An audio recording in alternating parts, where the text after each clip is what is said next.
Hey guys, welcome to Comicsing, where today we will be discussing whether Zack Snyder has finally been vindicated. Seemingly, Warner Brothers' Discovery and DC cannot avoid the controversy, as Henry Cavill's departure as Superman lands in the headlines for all the wrong reasons. In the interim, though, there's one person who must be having the last laugh here: Zack Snyder.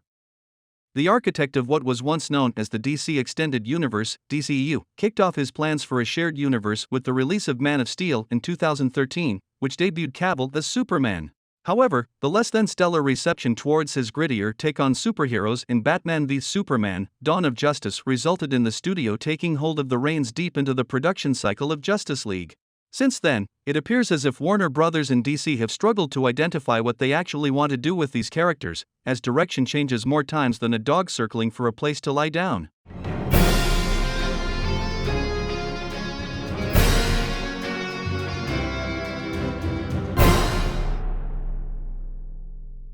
The narrative created by the studio was that Snyder's films were far too violent and gritty for what it wanted in a shared comic book movie universe. He simply failed to deliver what everyone expected of him.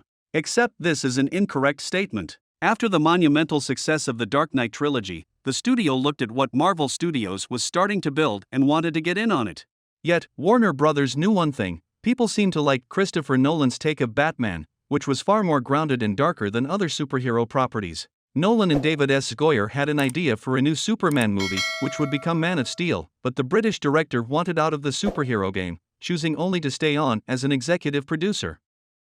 Speaking about the decision to pick Snyder as the director to the New York Times, Nolan said, "Zack has an innate aptitude for dealing with superheroes as real characters. That was what a new approach to Superman required. He understands the power of iconic images, but he also understands the people behind them." Yet, here's the thing: Warner Brothers was firmly behind this idea since Nolan had made them a few billion with 3 films. Choosing to differentiate itself from the burgeoning MCU and keeping in line with what brought success, Warner Brothers thought realistic and grittier trumped brighter and lighter stories. In the end, the majority of the audience reacted adversely to it. Although, time has shown that the audience may be changing their opinions on these films, much the same way as everyone lauds Snyder's Watchmen now but ignored it back in 2009. Snyder, though, took the brunt of the blame, as the studio refused to accept responsibility that it had greenlit and agreed to this direction. Instead, it found the perfect scapegoat for something that didn't click with the fans.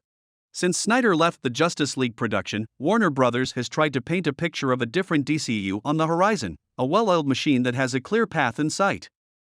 The studio was finally listening to fans, apparently. While there were some successes such as Aquaman, The Batman, and Joker, it never felt like the DC film universe ever gained real momentum or knew where it was going. Effectively, it found itself with 3 Batman actors in the same year, since no one knew who was coming or going. Of course, it wasn't helped by the fact the Restore the Snyderverse movement hijacked every announcement or move the studio made.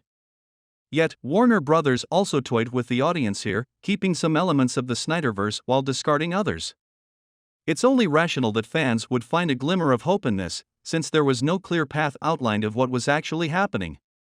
So, in the 5 years after Justice League, the studio successfully created more confusion about its properties than anything Snyder had done in the 4 years prior at the helm.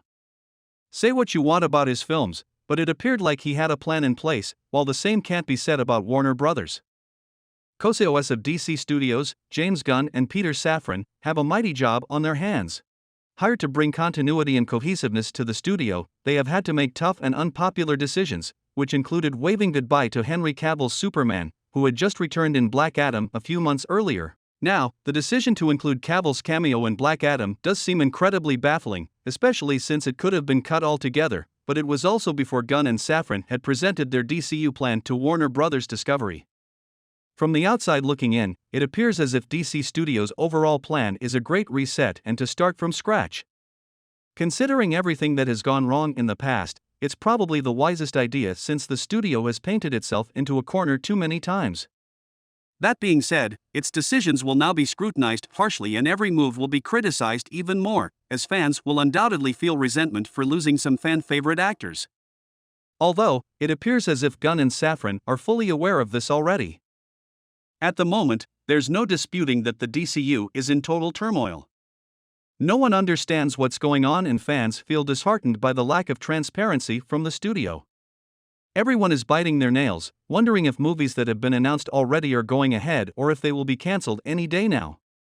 More importantly, all the detractors of Zack Snyder can eat their words now. While some people may not like his movies, and that's fine, he was never the culprit for the DC film mess. That falls all on Warner Brothers and its decision makers over the years. What do you think about the situation in the DCU right now? Write down in the comments below, and please don't forget to like and share the video. Oh, and please subscribe to the channel for God's blessing. Ciao! Economy Plus. Coach!